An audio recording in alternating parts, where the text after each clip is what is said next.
Hi friends, அனைவருக்கும் வணக்கம். கலைஞர் மகளிர் உரிமை தொகை திட்டத்தில் மிகப்பெரிய அப்டேட் கொடுத்துருக்காங்க. ஜனவரி மாதம் புதிய அப்ளிகேஷனுக்கான அறிவிப்பு கொடுக்க போகிறாங்க. அனைத்து மகளிருக்கும் மகளிர் உரிமை தொகை திட்டத்தில் பயன்பெற முடியும் சொல்லி கொடுத்துருக்காங்க.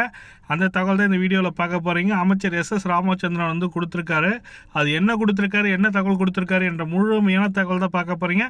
வீடியோ ஸ்கிப் பண்ணாமல் கடைசி வரைக்கும் பாருங்கள். வீடியோ பிடிச்சிருந்தா லைக் பண்ணுங்கள், கூடிய சப்ஸ்கிரைப் பண்ணுங்கள். வாங்க வீடியோக்குள்ளே போகலாம். அப்டேட் என்னென்னா, ஜனவரி 2025 முதல் ரேஷன் கார்டு வைத்திருக்கும் அனைத்து மகளிருக்கும் 1000 ரூபாய் உரிமை தொகை.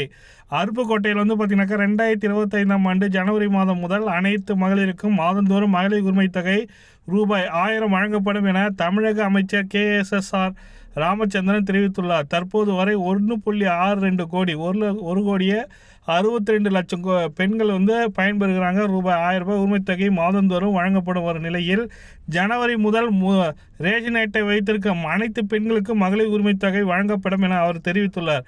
விருதுநகர் மாவட்டம் அருப்புக்கோட்டை ஊராட்சி ஒன்றிய பகுதியில் பல்வேறு வளர்ச்சி திட்டப் பணிகள் வருவாய்த்துறை அமைச்சர் KSSR ராமச்சந்திரன் தொடங்கி வைத்தார். அதன்படி கச்சப்பட்டி சட்டசபை உறுப்பினர் தொகுதி மேம்பாட்டு நிதியின் கீழ் ரூபாய் 17 லட்சம் மதிப்பிலான புதிதாக கட்டப்பட்ட கட்டிடத்தை சுக்கில நந்தம் கிராமத்தில் 13 லட்சத்தின் மதிப்பில் கட்டப்பட்டுள்ள அங்கன்வாடி மையத்தையும் அமைச்சர் திறந்து வைத்துள்ளார்.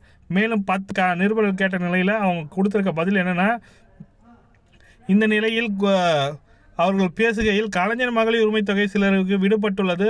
வரும் ஜனவரி மாதம் முதல் ரேஷன் கார்டு வைத்திருக்கும் அனைத்து மகளிர்களுக்கும் உரிமை தொகை வழங்கப்படும் என, இதுபோல் முதியோர் உதவித்தொகை கேட்டு விண்ணப்பித்த அனைத்து பெற்றுள்ள அனைவரும் விரைவில் முதியோர் உதவித்தொகை வழங்கப்படும் என, ஆயுள் உள்ளவரை இந்த தொகுதிக்காக உழைத்து கொண்டே இருப்பேன் என சொல்லியிருந்தார்.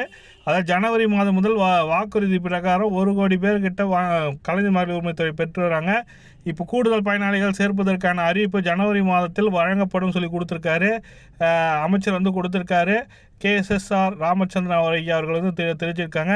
தேர்தல் வாக்குறுதியை பொறுத்து இப்போ பார்த்தீங்கன்னாக்கா இன்னொரு அடுத்த கட்ட நடவடிக்கைக்காக புதிய பயனாளர்கள், விடுபட்டவர்கள், அதுக்கப்புறம் புதிய ரேஷன் அட்டையாளர்கள் உள்ளவர்களுக்கு அனைத்து மகளிர்களும் கிடைக்கின்ற மாதிரி சொல்லி கொடுத்துருக்காங்க. அந்த தகவல் தான் உங்களுக்கு ஷேர் பண்ண நினச்சேன். இந்த வீடியோ பிடிச்சிருந்தால் லைக் பண்ணுங்கள், கூடிய சப்ஸ்கிரைப் பண்ணுங்கள். தேங்க்யூ.